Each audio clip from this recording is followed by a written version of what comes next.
Hello दोस्तों, मेरा नाम राहुल त्रिपाठी है और मैं पार्टनरशिप में रेशो डिस्कस कर रहा था। हमने फर्स्ट वीडियो पे ये बात किया था कि डिस्ट्रीब्यूशन कैसे किया जाता है, यानी प्रॉफिट को बांटा कैसे जाता है। सेकंड पार्ट हम लेके आए हैं कि उस प्रॉफिट में जो रेशो डिस्कस किए थे उसमें चेंजेस आते हैं और वो कौन कौन तरीके से चेंजेस आते हैं, उसकी कैलकुलेशन कैसी होती है, आज हम उस पर डिस्कस करेंगे। तो आज का हमारा टॉपिक क्या है? न्यू प्रॉफिट शेयरिंग रेशो, या इसी को बोलते हैं हम change in profit sharing ratio.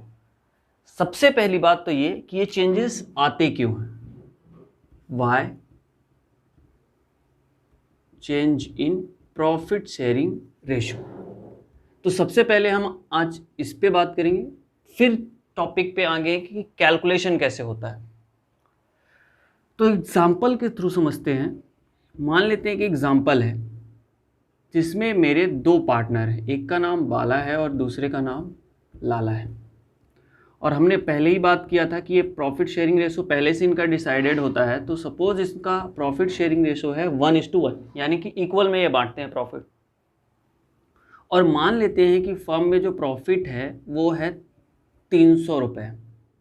तो क्योंकि ये 1:1 यानी कि 1 + 1 = 2, 1.5 1.5 आधा आधा बांटते हैं, तो 300 का आधा इसका मतलब 150 रुपये इसका, 150 रुपये इसका।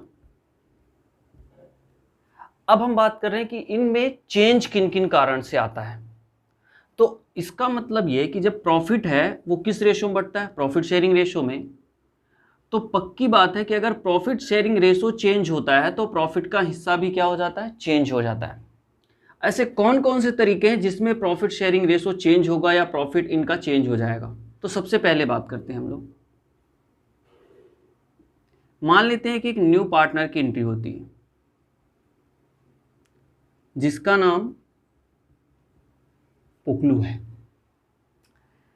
अब अगर ये पार्टनर आता है तो आप खुद ही सोच के देखो कि जो प्रॉफिट पहले ये दो लोग बांटते थे अब पक्का है कि इसमें भी बटेगा। इसका मतलब ये कि इसके आने से इनका प्रॉफिट शेयरिंग या प्रॉफिट का हिस्सा चेंज हो जाएगा। सपोज अगर इसी क्वेश्चन में हम बात करें तो पहले ये दो पार्टनर में बराबर बराबर बटता था, तो कितना कितना आता था, 150 150।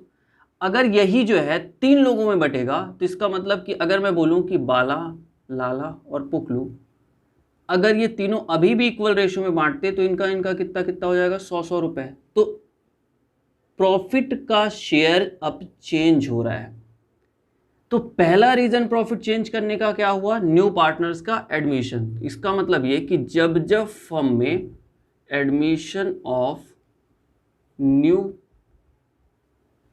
पार्टनर्स होगा तो पक्की बात है कि प्रॉफिट शेयरिंग रेशो क्या हो जाएगा, चेंज हो जाएगा। ये एग्जाम्पल नंबर हमारा फर्स्ट था। और एक एग्जाम्पल समझते हैं। जैसे सेम एग्जाम्पल पे हम बात करते हैं कि हमारे पास अभी कितने पार्टनर हो गए थे, बाला, लाला और पुकलू। अब ये तीनों पार्टनर में से कोई भी एक पार्टनर, सपोज लाला की बात करते हैं, वो अपनी इच्छा से हो गया या किसी और कारणवश वो फर्म को छोड़ के जाना चाहता है, बोलता है भाई मैं फर्म में अब नहीं रहूँगा। तो अगर वो फर्म को छोड़ता है तो आप ये खुद ही सोचो कि अभी जो प्रॉफिट यहाँ पे कितने लोगों में बटा था, 3 में, अब वो फिर से कितने में बढ़ जाएगा, 2 में। तो फिर से एक का कितना आ जाएगा, 150, और दूसरे का कितना आ जाएगा, 150। तो फिर से चेंज हो रहा है। इसका मतलब सेकेंड रीजन जो है वो चेंज होने का क्या है, रिटायरमेंट ऑफ पार्टनर्स, किसी भी पार्टनर्स के रिटायरमेंट होने से। एक और एग्जांपल लेता हूं मैं, और एग्जांपल नंबर 3 की बात करता हूं। सेम एग्जांपल कि अगर मेरे पास बाला और लाला दो पार्टनर हैं, 1:1 में बांटते थे प्रॉफिट, तो एक का प्रॉफिट कितना आता था, 150, और दूसरे का आता था 150। अब ये डिसाइड कर रहे हैं कि भाई हम फ्यूचर में 1:1 नहीं बल्कि 3:2 के रेशो में बांटेंगे प्रॉफिट। अब अगर वो 3:2 के रेशो में बांटेंगे, इसका मतलब ये कि अब आप बाला का हिस्सा कितना हो जाएगा, 300 में 3 और 2 कितना हो गया, 5, 3/5 और 2/5। तो 3/5 यानी कि 6 गुना 3 180 रुपये, और इसका 300 में से 2/5 यानी कि 6 दूनी 12 120 रुपये। इसका 150 से कितना हो गया 180, इसका 150 से कितना हो गया 120। यानी ये खुद भी चाहे तो डिसाइड कर सकते हैं कि भाई हम रेशो चेंज करेंगे। तो थर्ड ऑप्शन क्या होता है, सेल्फ डिसीजन। तो अभी तक हमें ये सिर्फ समझ में आया कि रेशो चेंज क्यों क्यों होता है। अब क्या है कि ये तीनों ही टॉपिक बड़े बड़े टॉपिक हैं, जैसे इस पे पूरा चैप्टर बेस्ड है, इस पे भी पूरा चैप्टर बेस्ड है, तो हम पूरी बातें तो एक साथ नहीं कर सकते। तो हम सबसे पहले एक टॉपिक को उठाते हैं कि at the time of admission of partners, यानी कि जब पार्टनर्स का एडमिशन होता है, सिर्फ हम अभी उसकी बात करेंगे, ये दोनों टॉपिक पे अभी हम डिस्कशन नहीं करें। अभी हमने क्या बात किया था कि सबसे पहले हम देखेंगे कि चेंज क्यों होता है, फिर कैलकुलेशन सीखेंगे। तो अब हमारा टॉपिक आ गया कैलकुलेशन का। तो हम अब यहां पे लिख रहे हैं how to calculate new ratio, या इसी को change in profit sharing ratio calculation कहते हैं।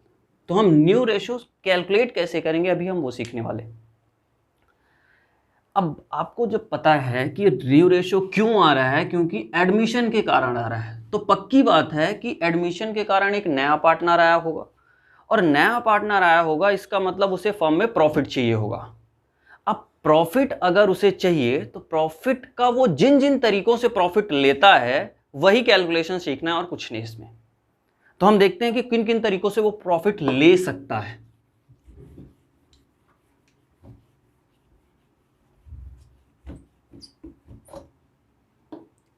अब सोच के देखो कि एक फर्म है और फर्म का प्रॉफिट कितना है 300 रुपये, और ये प्रॉफिट दो लोगों में बंटता था। कौन कौन से, भाला और लाला पे। कितना कितना बढ़ जाता था, 150-150। और अगर इसी केस में एक न्यू पार्टनर आता है जिसका मैंने नाम बोला था पुकलू, और अगर मुझे पहले ही पता है कि मैं पुकलू को कितने देने वाला हूं 100 रुपये, तो इसमें क्या क्या क्वेश्चन हो सकते हैं। सबसे पहला कि क्या पुकलू 100 रुपये इससे लेगा या इससे लेगा, या इन दोनों की बजाय डायरेक्ट प्रॉफिट में से लेगा। यही कैलकुलेशन तीनों सीखना और कुछ भी नहीं है इसमें। तो हम जो बात करने वाले हैं, हम वो ये बात करने वाले हैं कि जो न्यू पार्टनर है रिसीव इट्स प्रॉफिट फ्रॉम, किससे किससे पैसा लेगा वो अपना। और जो कैलकुलेशन हम यहां पे सीखेंगे वही टॉपिक पूरे रेशियो का काम है। तो सबसे पहला तरीका क्या हो सकता है कि वो बोलेगा कि मुझे इन सब से मतलब नहीं, जितना फर्म का प्रॉफिट होगा सबसे पहले आप मुझे 100 रुपये दे दो और फिर आप बांटते रहो। तो पहला तरीका ये कि वो यहीं से डायरेक्ट ले ले।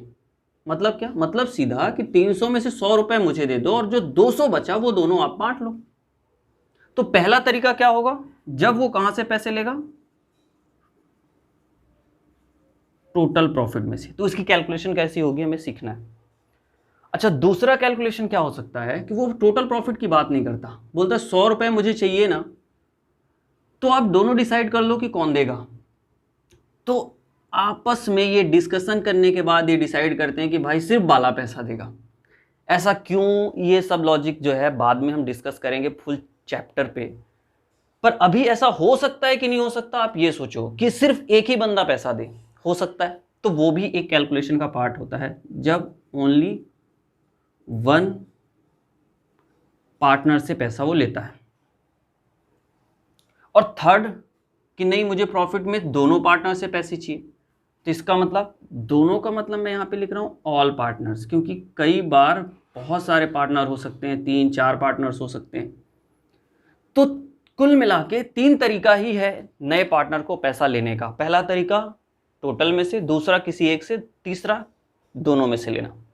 और यही पूरा कैलकुलेशन हमें यहाँ पे सीखना है। ये सबसे इंपॉर्टेंट टॉपिक है हमारे लिए, इसलिए इस पे हमें ज़्यादा फोकस करना है इन दोनों की अपेक्षा। हालांकि ये दोनों ही काम के हैं, इनको भी सीखना है।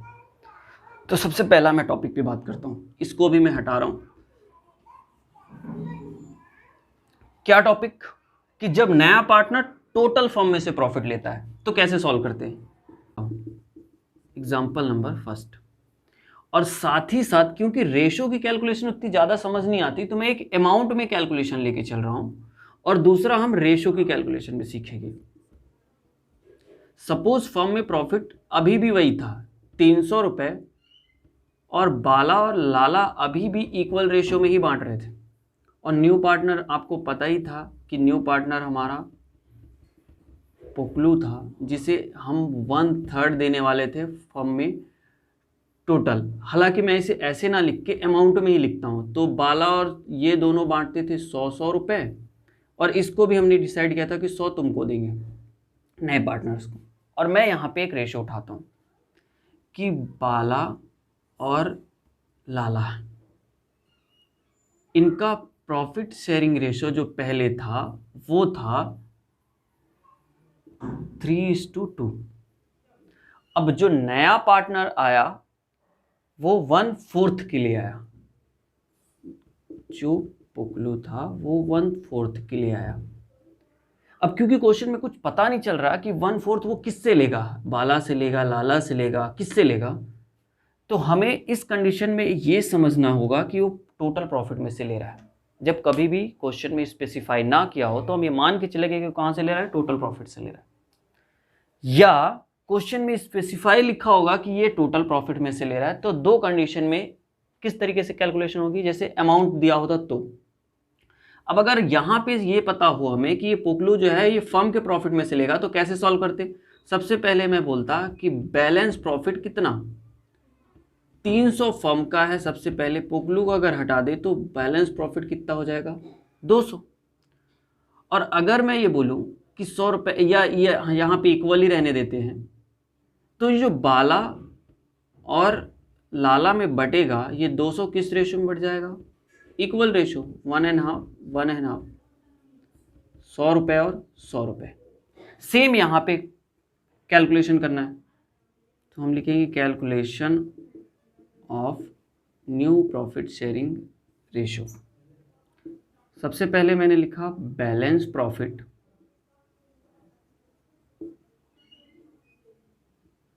जब क्वेश्चन में बोला हो या ना भी बोला हो, आपको ये हमेशा याद रखना चाहिए कि फर्म का प्रॉफिट हमेशा कितना होता है, 100%। 100% का मतलब कितना होता है, 1/1, यानी कि जब तक बटा नहीं होता तब तक तो पूरा 100% है, उसके बाद ही वो कम होना चालू होगा ना। तो मैं भी वही कर रहा हूँ कि 1/1 में, जैसे यहाँ पे वो था टोटल प्रॉफिट में से न्यू पार्टनर का शेयर घटा देते हैं, -1/4 घटा देता हूँ मैं। इन दोनों का एलसीएम हमने निकाला तो कितना आ गया, 4। 1 से डिवाइड किया तो कितना आया, 4, और 4 × 1 किया इस 1 पे। सेकेंड 4 में से 4 डिवाइड किया तो 1, और यहाँ 1 × 1 किया, तो इसको सॉल्व करें तो कितना है, -1 / 4 = 3/4। जैसे बैलेंस प्रॉफिट 200 बटा था, और 200 जो बच गया था वो कौन ले लिए थे, ओल्ड पार्टनर। सेम वहाँ पे भी बांटना है। अभी ये जो बैलेंस प्रॉफिट है ओल्ड पार्टनर ले लेंगे अपनी रेशो में, तो बचा कौन, बाला लाला, 3/4 किस रेशो में, 3/5 और 2/5, 3 3 9 20 6 20। अब क्योंकि न्यू पार्टनर का शेयर कितना था, 1/4, उसके नीचे हमें 20 लाना होगा तभी जाके इक्वल होगा। तो मैंने क्या किया, 1/4 में कुछ ऐसा इंटू कर दूं कि 20 आ जाए, तो मैंने 5 का इंटू कर दिया, तो 5 20। तो new profit sharing ratio equal to कितना हो गया, 9:6:5, 9 6 15 और 20। तो बात समझ में आ गई। सेम टू से जैसा आप अमाउंट अगर होता तो कैलकुलेट करते, वैसी के वैसे ये एग्जांपल सॉल्व करना है। ये था टॉपिक नंबर इसका। एक और एग्जांपल उठाते हैं जिसमें केवल एक पार्टनर से वो लेता तो क्या होता। एग्जांपल सेम है, यहां पे भी एग्जांपल सेम है। अब उसको सॉल्व करने का तरीका क्या होता उसको हम देखें। सबसे पहला अमाउंट पे कैलकुलेशन सीखते हैं कि अगर ये 100 रुपये सिर्फ किससे लेता, बाला से, तो अभी कुछ नहीं करने की ज़रूरत थी, क्योंकि हमें पता है कि ये 300 रुपये कैसे कैसे बांट रहे थे लोग, इक्वल रेशो में। तो पहले क्या होता था कि बाला का शेयर पहले कितना होता था, 300 का आधा कितना हो गया, 150। लाला का पहले शेयर कितना होता था, 150। और हमें पता है कि हमने पोकलू का पहले डिसाइड किया कि हम तुम्हें 100 रुपये देंगे, तो इसका मतलब ये 100 रुपये, पर ये 100 रुपये लेगा किससे, सिर्फ बाला से, तो इसका मतलब बाला का पैसा तो कम हो जाएगा, तो उसमें से घटा देते हैं।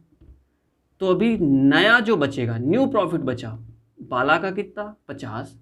लाला में कोई चेंजेस नहीं आएगा क्योंकि उसने कुछ किया नहीं, और पुकलू का कितना रहेगा, 100। यही इनका सेकंड टॉपिक है कि जब केवल एक से लेता है तो कोई दिक्कत नहीं, जिसमें बोला गया है उसमें से माइनस कर दो, बाकी कुछ करने की जरूरत नहीं है। सेम यहाँ पे करते हैं। अगर क्वेश्चन में बोले कि पुकलू जो है पूरा पैसा किससे लेता है, बाला से, तो सेम तरीके से सॉल्व करते हैं। सबसे पहले दोनों पार्टनर का रेशियो लिख लेते हैं, बाला और लाला।